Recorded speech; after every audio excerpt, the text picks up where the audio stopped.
샬롬! 안녕하세요.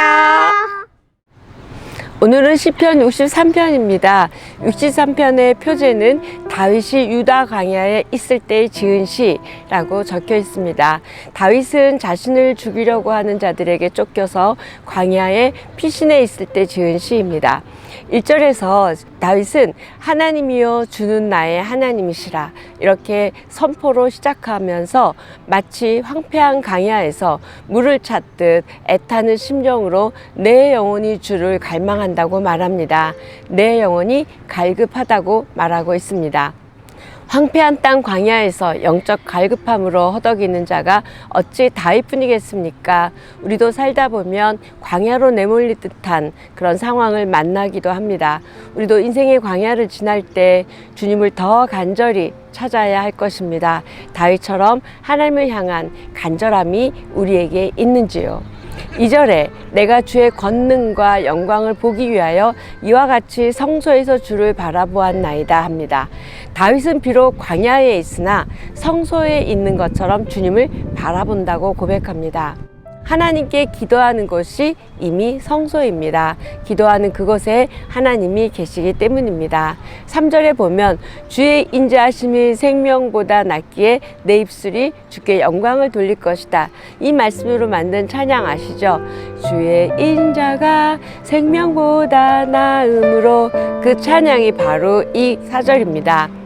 광야에서는 모든 것이 부족합니다. 그러나 다윗은 주님의 인자하심이 생명보다 귀하기 때문에 골수와 기름진 것을 먹음과 같이 주님으로 인해서 내 영혼이 만족한다고 고백하고 있습니다. 광야는 아무것도 없는 땅이고 아무것도 할 수 없는 땅입니다. 반면에 광야는 하나님을 향해 눈뜨게 만드는 영적 기회의 땅이고 다윗은 그곳에서 하나님을 향해 외치고 있습니다. 우리도 광야 같은 삶의 자리에서 하나님의 임재에 눈뜨고 하나님의 한결같은 사랑을 맛보아 알게 됨으로 인하여 영혼이 진수성찬으로 배부름같이 되는 은혜가 있기를 축복합니다. 황폐한 땅에서 하나님을 찾는 다윗의 마음과 태도가 우리에게 있기를 바랍니다. 사람들은 갈망을 다른 무엇인가로 만족시키려고 하죠. 그래서 한결같은 하나님의 사랑에 의해서만 채워질 수 있는 갈망을 무언가 세상적인, 쾌락적인, 물질적인 것도 채우려고 하니 더 목마를 수밖에 없습니다. 6절에 침상에서 주를 기억하며 새벽에 주의 말씀을 읊조립니다. 고백합니다. 이 말은 하루의 시작과 마무리를 하나님께 올려드리는 것입니다. 여러분의 하루의 시작과 마무리는 어떻게 하고 계시는지요? 8절에 나의 영혼이 주를 가까이 따르니 주의 오른손이 나를 붙드십니다. 이렇게 고백하고 있습니다. 다윗은 인자하신 하나님을 굳게 붙잡았습니다. 이것이야말로 고난을 이기고 하나님의 인자하심을 경험하는 삶의 방법입니다. 우리는 고난을 당하면 하나님과 멀어집니다.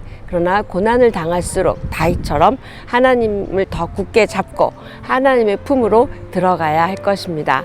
하나님께서는 이렇게 하나님을 붙드는 자, 하나님의 품으로 들어온 자를 오른손으로 지키십니다.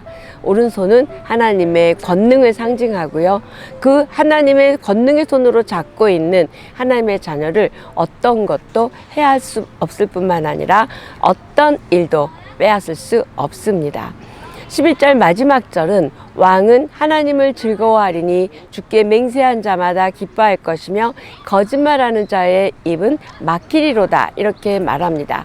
하나님을 사랑하고 하나님을 의지하는 자들은 하나님으로 인해서 즐거워할 것입니다. 하나님을 의지하는 사람은 하나님의 인자하심을 체험할 것입니다. 그러면 하나님의 영광을 찬양하지 않을 수 없겠지요.